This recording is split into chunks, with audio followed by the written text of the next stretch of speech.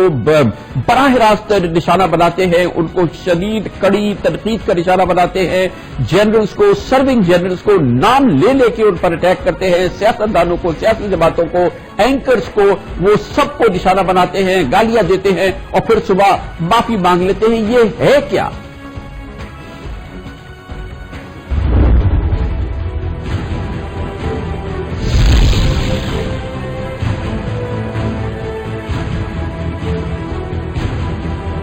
دیکھ کر فیصلے کرنا، خبر دیکھ کر فیصلے کرنا، خبر دیکھ کر جو ہے وہ آپ کیا تمام میڈیا والے نہیں پتا کہ ڈیسک پہ ڈائریکٹ کال آتی ہے آپ لوگوں کو کہ لکھو. کتنی دفعہ یاد بھی نہیں اب تو میڈیا والوں کو کہ کتنی دفعہ استعفے دے چکے خود وہ،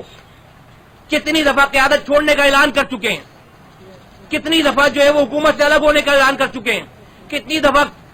آرمی کو گالی بک چکے ہیں، کتنی دفعہ آرمی سے معافی مانگ چکے ہیں، کتنی دفعہ کس پارٹی کو برا بڑا کہہ چکے ہیں پھر اس پارٹی. تو بھائی کوئی حد ہوتی ہے یار. اس کے علاوہ بھی اس کا بھی جواب ابھی ایم کیو ایم کی جانب سے نہیں ہوا کہ کیسے ایک جمہوری جماعت کے اندر یہ ممکن ہے کہ جو اس کی سپریم کونسل ہے وہ ایک ماحول ایسا ہے کہ جس میں معمول کے مطابق وہ تحلیل کر دی جاتی ہے، بحال کر دی جاتی ہے. تحلیل کریے اس کی اعلیٰ ترین فیصلہ سازی کا جو ادارہ ہے وہ ایک معمول کی طریقے سے اس کو ایک عام سی بات ہے کہ اس کو تحلیل کر دیا جائے اور اس کو بحال کر دیا جائے، اس کے چوٹی کے رہنماؤں کو غیر فعال کر دیا جائے، گھر بھیج دیا جائے، گھر بٹھا لیا جائے اور پھر واپس بنا لیا جائے. یہ ایک دفعہ کی بات نہیں ہے، 2 دفعہ کی بات نہیں ہے، یہ معمول کا عمل ہے جس سے ثابت ہوتا ہے کہ جناب الطاف حسین خود ایم کیو ایم ہے اور M Q M Altaf Hussain ہیں.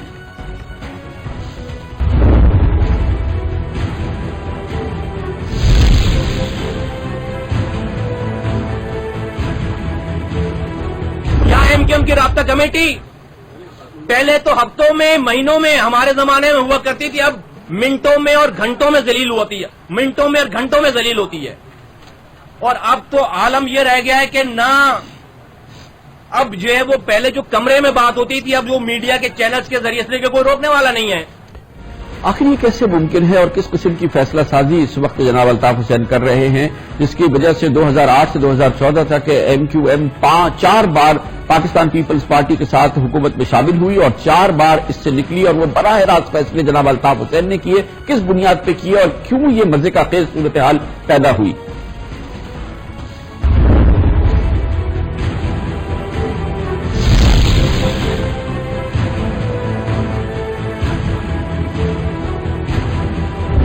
دفعہ باقاعدہ طور پر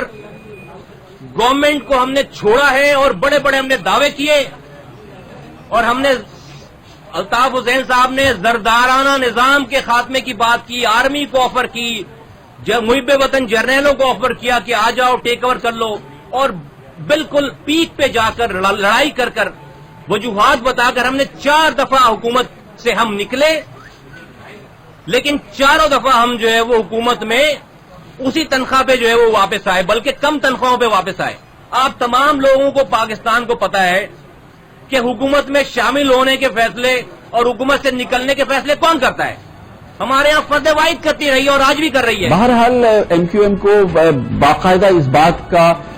جواب دینا ہوگا کہ یہاں سے جو کنٹریبیوشن ہوتی ہے یا ڈونیشن جمع ہوتے ہیں یا زکوٰۃ، فطرے، قربانی کی کھالوں کی رقم جمع ہوتی ہے، جناب مصطفیٰ کمال کہتے ہیں، دعوے سے کہتے ہیں کہ اس سے دراصل لندن اور دبئی میں پراپرٹیز خریدی گئی ہیں اور اس وقت لندن میں مختلف ناموں سے اور دبئی میں ایم کیو ایم کے لوگوں کی پراپرٹیز ہے جس کو براہ راست جناب الطاف حسین اور ان کے قریبی لوگ کنٹرول کرتے ہیں.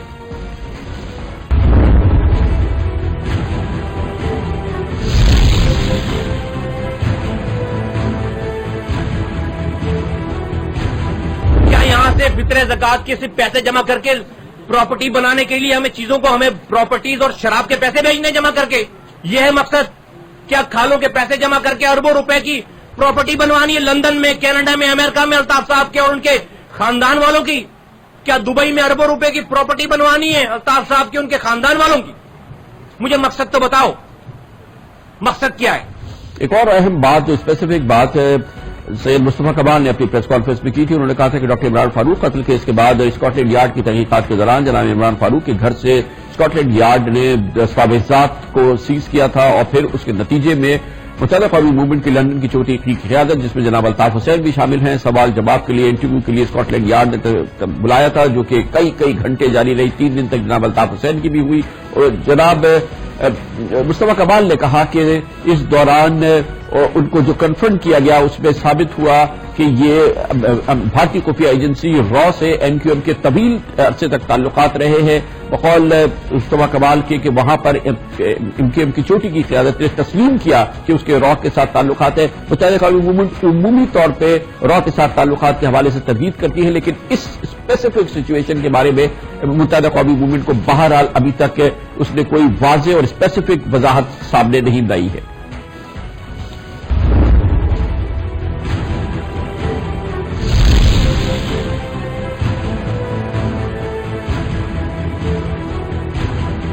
کہ ایک ایک آدمی کو انٹرویوز کے لیے بلانا شروع کیا جس میں ایم کیو ایم وہاں کی رابطہ کمیٹی کے تمام افراد انکلوڈنگ الطاف حسین صاحب کو بھی بلایا انہوں نے. اس میں ان کو یہ بتایا گیا کہ آپ انڈیا سے فنڈنگ لیتے ہیں. انہوں نے کہا نہیں جی بالکل نہیں لیتے. انور صاحب سے پوچھا گیا, طارق میر صاحب سے پوچھا گیا, الطاف حسین صاحب سے پوچھا گیا, انہوں نے کہا نہیں لیتے. اس کے بعد انہوں نے ایک کے بعد دوسرے اسکاٹ لینڈ یارڈ نے ایک کے بعد دوسرے ڈاکومنٹ ان کے سامنے رکھنا شروع کیے جو کہ ڈاکٹر عمران فاروق بھائی کے گھر سے برآمد ہوئے تھے. تو پوچھا بھائی کیوں بتا دیا سارا کچھ؟ انہوں نے کہا بھائی ہمارے پاس چارہ ہی نہیں تھا. ون آفٹر دی انادر انہوں نے کہا ساری ایویڈنس. انہوں نے کہا پھر ہم فلیٹ ہو گئے اور پھر اس کے بعد جو انہوں نے جو وہ ریکارڈ کرانا شروع کیا تو جو اسکاٹ لینڈ یارڈ نے پوچھا بھی نہیں تھا ان کے سارے صفحے کالے کر دیے. 20 سال کا سارا کچا چٹا بتایا کہاں جاتے تھے, کہاں ملتے تھے, کہاں را کے ٹاپ لوگوں سے جن کے پرائم منسٹر سے جو ہے تعلقات, جو را کے چیف کی تعلقات ہوں گے نا پرائم منسٹر سے ایکسس ہوگا اور کس کا ہوگا. یہ ان کی اسٹیٹمنٹس میں ہے. یہ کس کو دے رہے ہیں؟ اسکاٹ لینڈ یارڈ کو دے رہے ہیں. اس کے علاوہ بالکل واضح طور پہ اسپیسیفک انداز میں جناب مصطفیٰ کمال نے یہ بھی کہا تھا کہ انہیں اور کچھ اور ایم کیو ایم کی چوٹی کے لوگوں کو اس حوالے سے جو اسکاٹ لینڈ یارڈ میں تحقیقات ہوئی تھی اس کی اطلاع خود ایم کیو ایم کے انہی لوگوں نے دی تھی جو کہ اس تحقیقات میں شامل تھے. ایک اور اہم بات اس میں انہوں نے یہ کہی تھی کہ اس میٹنگ میں سابق وزیر داخلہ رحمان ملک بھی موجود تھے.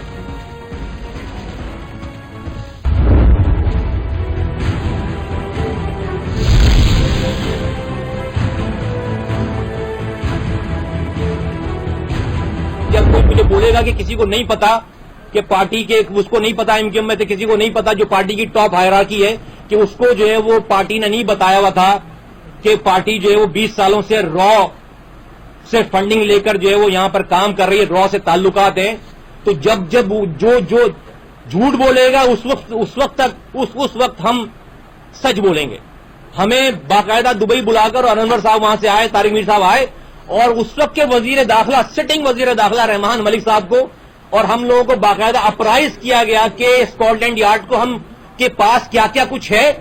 اور ہم ان کو کیا کچھ بتا چکے ہیں. اس کے علاوہ بھی متحدہ قومی موومنٹ کی جانب سے باضابطہ وضاحت سامنے نہیں آئی ہے, نہ تردید سامنے آئی ہے کہ ایک وقت ایسا آیا تھا کہ سابق وزیر داخلہ جناب رحمان ملک جناب الطاف حسین سے اتنے قریب ہو گئے تھے کہ وہ ایم کیو ایم کی فیصلہ سازی میں ان کا کلیدی کردار ہوتا تھا. ایم کیو ایم کے انتہائی اہم رہنماؤں کی ساکھ کے حوالے سے الطاف حسین فیصلہ جناب رحمان ملک کے مشورے پہ کرتے تھے اور ایسا وقت بھی آ گیا تھا کہ ایم کیو ایم کی پریس ریلیز بھی رحمان ملک ہی لکھا کرتے تھے.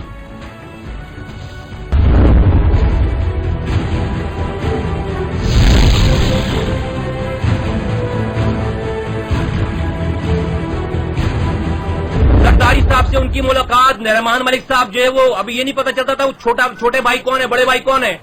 ایک دوسرے کو چھوٹے اور بڑے بھائی سے مخاطب 9 گھنٹے جہاں جس جگہ پہ ایم کیو ایم کے کارکنوں کے ذمہ داروں کی ایکسس نہیں ہے ان کے گھر پہ الطاف صاحب کی رحمان ملک صاحب 9 گھنٹے بیٹھتے تھے وہاں پہ. وہاں سے نکل کر پریس ریلیز وہ لکھواتے تھے, ایم کیو ایم کی پریس ریلیز رحمان ملک لکھواتے تھے ایم کیو ایم والوں کو فون کر کے کہ جو ہے وہ یہ لکھنا ہے. یہ کوآرڈینیشن تھی. لیکن اسی دور میں شہر کے ایک ڈپارٹمنٹ چھن گیا کل ملا کے یہ 8 الزامات اور 8 سوالات تھے جناب مصطفیٰ کمال کی پریس کانفرنس میں، جس کے بارے میں ایم کیو ایم کو ہر صورت میں جواب دینا ہوگا، اس کی وضاحت کرنی ہوگی، اسپیسیفک الزام کی اسپیسیفک وضاحت کرنی ہوگی، کیونکہ اگر ان میں سے کوئی بات بھی صحیح ہے، آدھی باتیں بھی صحیح ہیں، چند باتیں بھی صحیح ہیں، تو ایم کیو ایم کو سوچنا پڑے گا کہ اس کی قیادت اس وقت کس رنگ میں ہے، اور اسے اس بارے میں اپنے پورے وجود کے حوالے سے جو صورتحال ہے اس کو ایک نئی رنگ دینی ہوگی، اس کو بہت غور سے سوچنا ہوگا، خاص طور پہ وہ اس کو جواب دینا ہے اپنے لوگوں کو، فالوورز کو، ان لوگوں کو جس نے کہ ایم کیو ایم کو ووٹ دیا ہے۔ یہ تمام کے تمام انتہائی کلیدی چیزیں ہیں جو باضابطہ طور پہ اب جناب سید مصطفیٰ کمال کی جانب سے سامنے آئے ہیں۔ یہ تو وہ سوالات ہیں جس کے جوابات یا الزامات ہیں جن کی وضاحت ایم کیو ایم کو کرنی ہے، اس کی رابطہ کمیٹی کو کراچی اور لندن میں کرنی ہے۔ کیا یہ تمام باتیں درست ہیں؟ یہ تمام باتیں جھوٹی ہیں؟ اگر جھوٹی ہیں تو کیسے یہ جھوٹی ہے، اور سچ ہے تو وہ سچ کیا ہے؟ ایک ایک کے اسپیسیفک جواب دینے ہوں گے۔ وہ ایم کیو ایم کا معاملہ ہے، لیکن پاکستان کی ریاست کو بھی جواب دینے ہیں، پاکستان کے ریاستی اداروں کو بھی جواب دینے ہیں، پاکستان کی اسٹیبلشمنٹ کو بھی جواب دینے ہیں، کیونکہ ایم کیو ایم کے عسکری ونگ یا جناب الطاف حسین کے را سے تعلقات کے الزامات کل کی پیداوار نہیں ہیں، یہ سید مصطفیٰ کمال کے ذریعے انکشاف نہیں ہوا ہے، یہ صرف مصطفیٰ کمال نے نہیں بتایا، بلکہ کل یہ الزامات آتے ہوئے 27 سال ہو چکے ہیں، جب سب سے پہلے ایم کیو ایم کی جو را کے ایجنٹ ہونے کی بارے میں جو خبریں آئی تھی، یا اس کی ایک دہشت گرد تنظیم کی حیثیت سے جو خبر آئی تھی، وہ آج سے 27 سال پہلے آئی تھی، اور 27 سال سے تسلسل سے کبھی شواہد آتے ہیں، کبھی بیانات آتے ہیں، کبھی دوسری چیزیں سامنے آتی ہے، اور مسلسل آ رہی ہیں، جس میں یہ الزام تواتر سے سامنے آ رہا ہے، مگر پاکستان کے ریاستی ادارے جو ان الزامات کو ہوا بھی دیتے ہیں، جو سامنے بھی لاتے ہیں، مگر خاموش کھڑے ہیں، وہ کسی صورت میں وہ کارروائی کرتے ہیں، نہ ہی آئین پاکستان کے حوالے سے ایم کیو ایم کے خلاف کوئی ریفرنس فائل کرتے ہیں، نہ ہی اس کی تحقیقات کے لیے کوئی کمیشن قائم کیا جاتا ہے۔ ایم کیو ایم کو حکومتوں میں لیا جاتا ہے، جناب الطاف حسین کو گلے لگایا جاتا ہے، پاکستان کے عسکری اداروں کے سربراہ بھی یہاں سے جاتے ہیں اور وہاں پہ جناب الطاف حسین سے ملتے ہیں، اور مسلسل یہ خبر آتی رہتی ہے کہ وہ را کے ایجنٹ ہے، انڈیا والوں سے ملتے ہیں، بھارت کی خفیہ ایجنسی سے را ملی ہوئی ہے، لیکن یہ کیسے پاکستان کی ریاست ہے اور کیسے اس کے ادارے ہیں؟ بھارت میں تو پاکستان سے کوئی مہمان بھی کسی کے گھر جاتا ہے تو اس کو وہ چھوڑتے نہیں ہے، وہاں کی انٹیلیجنس ایجنسی، وہاں کی آئی بی، وہاں کی پولیس، وہ اس کا پیچھا نہیں چھوڑتی کہ پاکستان سے تمہارا مہمان آیا تھا، یہ کیسے آیا تھا، کیوں آیا تھا۔ لیکن ہم اپنی چوتھی بڑی سیاسی جماعت کے بارے میں 27 سال سے کہہ رہے ہیں کہ وہ را کے ساتھ ملی ہوئی ہے، بھارت کی خفیہ ایجنسی، پاکستان کے دشمن ترین ملک کی خفیہ ایجنسی کے ہاتھوں میں کھیل رہی ہے، مگر اس کے خلاف اس حوالے سے نہ کوئی کیس رجسٹر ہوا ہے، نہ ہی کوئی کسی قسم کی کوئی کمیشن بنا ہے، اور نہ ہی آئین پاکستان کے خلاف کوئی ریفرنس فائل ہوا ہے کہ اسے کلغم تنظیم قرار دیا جائے۔ اس کی ابتدا ایم کیو ایم کو را یا دہشت گرد تنظیم ہونے کی ابتدا کل مصطفیٰ کمال نے نہیں کی، اس کی سب سے پہلے اطلاع میں نے اپنے پروگرام میں اپنی اسٹوری میں اس وقت کی ڈیلی نیوز اخبار میں دی تھی 22 ستمبر 1989 کو، جب اس وقت کراچی کی پولیس کے ڈی آئی جی جناب افسر شگری نے 1989 سپٹمبر میں وزارت داخلہ کو ایک رپورٹ بھیجی تھی، جس میں کہا گیا تھا کہ ایم کیو ایم سیاسی جماعت نہیں بلکہ دہشت گرد تنظیم ہے، اور اس کے بھارتی خفیہ ایجنسی را سے تعلقات ہے۔ یہ سلسلہ شروع ہوا 22 ستمبر 1989 کو، اور اس کی آخری قسط، اب ہمیں نہیں پتا کہ وہ آخری قسط تھی یا نہیں، لیکن اس کی آخری بار جو اطلاع آئی وہ اب سے 24 گھنٹے پہلے آئی، جب مصطفیٰ کمال نے یہ دھماکہ خیز پریس کانفرنس کی۔ سب کو یہ پتا ہے کہ الطاف حسین صاحب کے را سے تعلقات ہیں۔ دولت مرزا جو کہ پھانسی کے پھندے پہ چڑھ گیا، کیا وہ اپنی ماں کے پیٹ سے قاتل پیدا ہوا تھا؟ میں یہ نام لے رہا ہوں جو کہ پاکستان کے لوگ جن کو دہشت گرد کہتے ہیں۔ آنکھ پہ بنی ہوئی پٹی دیکھیں، را کے ایجنٹ بنے ہوئے لوگ دیکھیں۔ مجھے پتا تھا کہ جو ہے وہ الطاف صاحب کے جو ہے وہ انڈین سیٹ اپ کے لڑکے کام کر رہے ہیں۔ یہ کمیونٹی محب وطن کمیونٹی تھی، را کی ایجنٹ ہو گئی آج۔ کوئی وجہ ہوگی. 1989 میں اس وقت کراچی پولیس کے سربراہ جناب افضل شگری نے کہا کہ ایم کیو ایم ایک دہشت گرد تنظیم کا روٹ اختیار کر رہی ہے, اس کی خفیہ ایجنسی را سے تعلقات ہے. جناب مصطفیٰ کمال نے کسی وجہ سے کہا ہوگا کل, لیکن یہ بات یہ تسلسل ہے, یہ مسلسل تسلسل ہے جو برقرار ہے. مصطفیٰ کمال نے مارچ 2016 میں یہ بات کی, لیکن گزشتہ سال جون میں برطانیہ کے نامور صحافی اوین بینٹ جونز نے بی بی سی پر برطانیہ کے دنیا کے مشہور ترین اور مستند ترین میڈیا آرگنائزیشن پر ایک ڈاکیومنٹری جاری کی, جس میں براہ راست الزام لگایا اوین بینٹ جونز نے, بی بی سی نے, کہ ایم کیو ایم بھارت سے رقم لیتی ہے. The BBC has learned from an authoritative Pakistani source that senior members of the MQM have told the British authorities in formal recorded interviews that the party was receiving funding from the Indian government. And to many Pakistanis, the idea that a major political party in Pakistan could be funded by India is deeply shocking. یہ براہ راست الزام ہے be B C کا, اوین Bennet Jones کا, برطانیہ کے صحافی کا, کہ برطانیہ یہ شواہد ملے ہیں کہ ایم کیو ایم بھارتی خفیہ ایجنسی سے پیسے لیتی ہے, اس کے ساتھ ملی ہوئی ہے. کل جناب مصطفیٰ کمال نے ایک اور اہم اسپیسیفک واقعے کا ذکر کیا تھا. انہوں نے کہا تھا کہ ناقابل تردید ثبوت بھارت کے خفیہ ایجنسی را کے ایم کیو ایم کے ساتھ ملے تھے جب ڈاکٹر عمران فاروق قتل کیس ہو گیا تھا. اس کے بعد اسکاٹلینڈ یارڈ نے تحقیقات کی تھی, ڈاکٹر عمران فاروق کے گھر پہ چھاپا مارا گیا تھا, معاف کیجیے گا وہاں کی تلاشی لی گئی تھی, اور وہاں سے جو دستاویزات ملی تھی ان دستاویزات کی روشنی میں اور جو پھر تحقیقات ہوئی اس کی روشنی میں یہ ثابت ہوا تھا کہ ایم کیو ایم کے مسلسل بھارتی خفیہ ایجنسی را کے ساتھ تعلقات ہے, اور یہ سارے تعلقات جو تھے وہ ایم کیو ایم پوری جماعت کے نہیں بلکہ لندن میں موجود ایم کیو ایم کی چوٹی کی قیادت کے حوالے سے تھے. جناب مصطفیٰ کمال نے کل اس بارے میں بتایا تھا.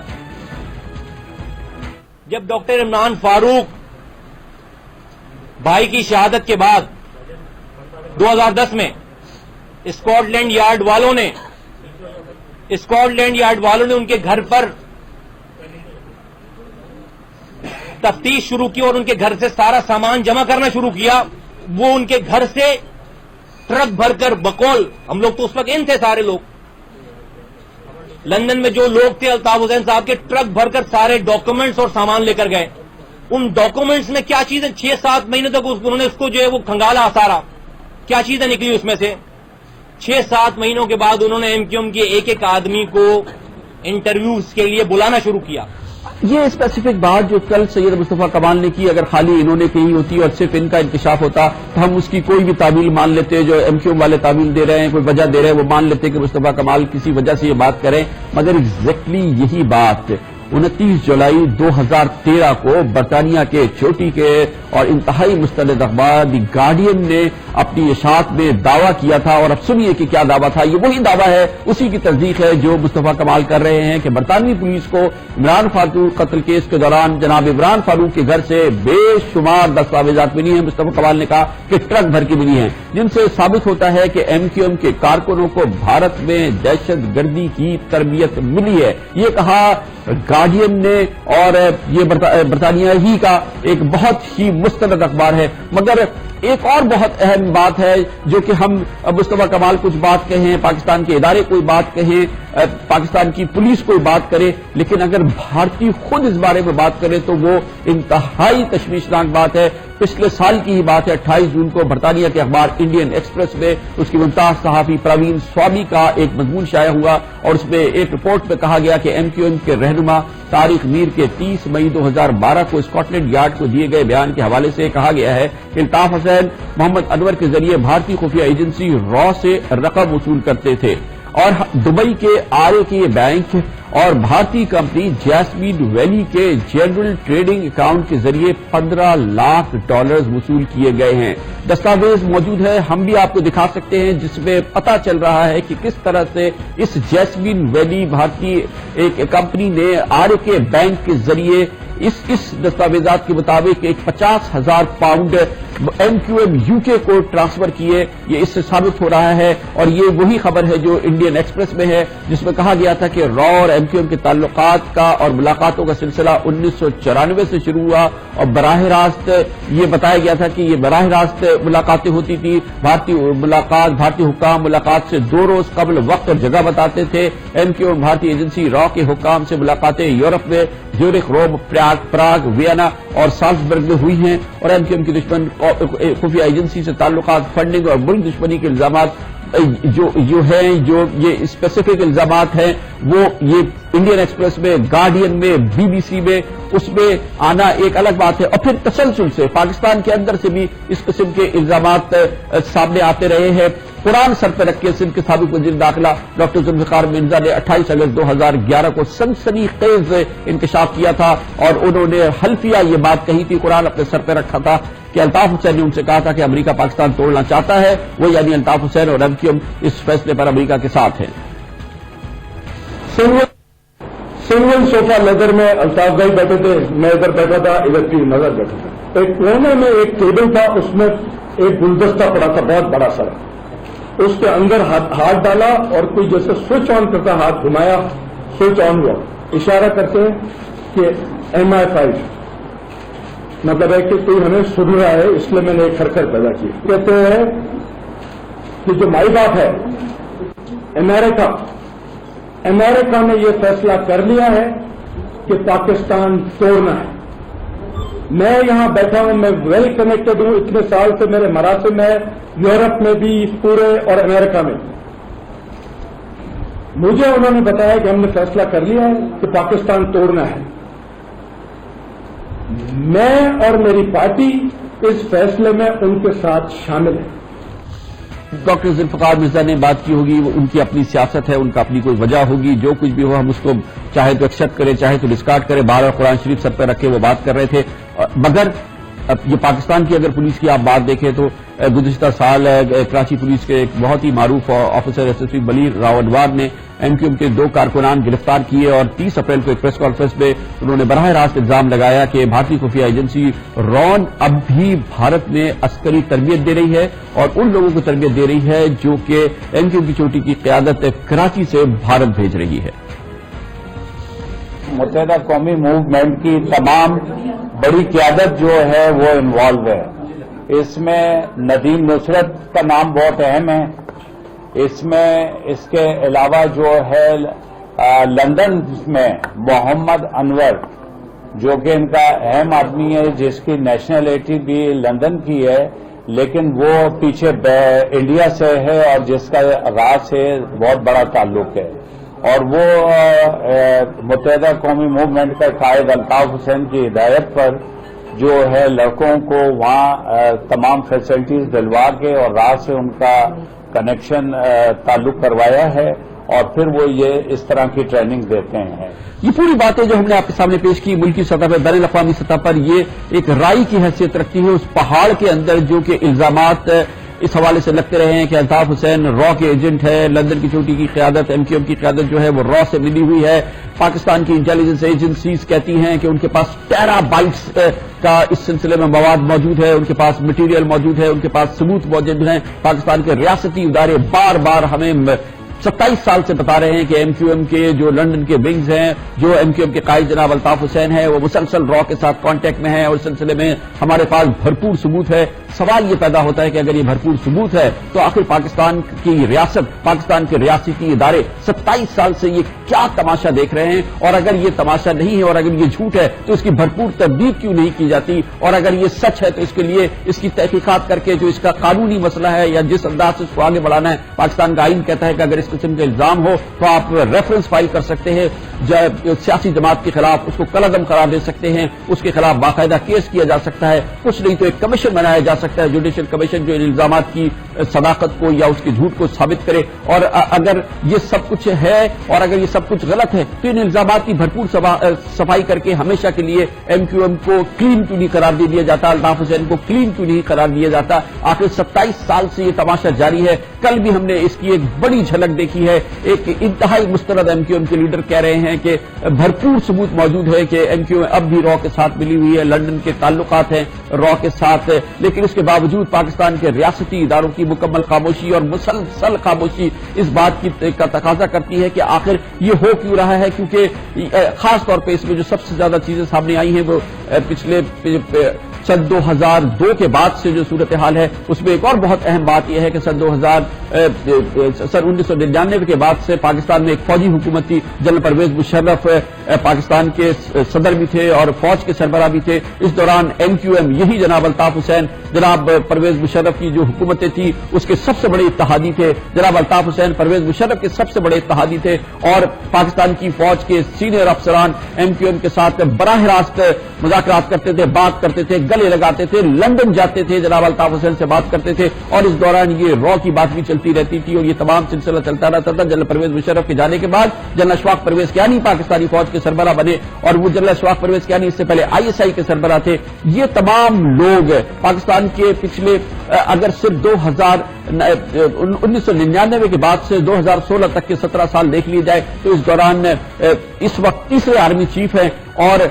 7ویں director general I S I ہے جو کہ ان چیزوں کو براہ راست دیکھتے ہیں. آخر اگر یہ الزامات درست ہے, اگر یہ ساری باتیں صحیح ہے تو دنیا کی کون سی ریاست الاؤ کر سکتی ہے کہ وہ اپنی سیاسی جماعت کو اعلی کار بننے دے, اپنے سیاسی جماعت کے قائد کو ایجنٹ بننے دے اپنی بدترین دشمن کی خفیہ ایجنسی کے ساتھ. اس ملک میں ہو کیا رہا ہے, تماشا کیا ہے, آخر کب یہ مسئلہ حل ہوگا, کب ایم کیو ایم کو الطاف حسین کو کلین چٹ دی جائے گی یا اس الزام میں اس حوالے سے کوئی کارروائی کرے گی. یہ کب تک ریاست جو ہے وہ خاموش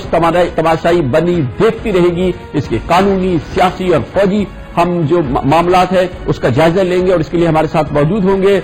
سابق انسپیکٹر جنرل پولیس جناب افضل علی شگری, ہمارے ساتھ ہوں گے جناب سلمان اکرم راجہ جو کہ بہت اہم قانونی ماہر ہیں اور ہمارے ساتھ ہوں گے لیفٹیننٹ جنرل ریٹائرڈ لودھی ہمارے ساتھ ہوں گے اور پھر ہم اس کے مختلف حوالوں سے جائزہ لیں گے ایک چھوٹے سے وقفے کے بعد.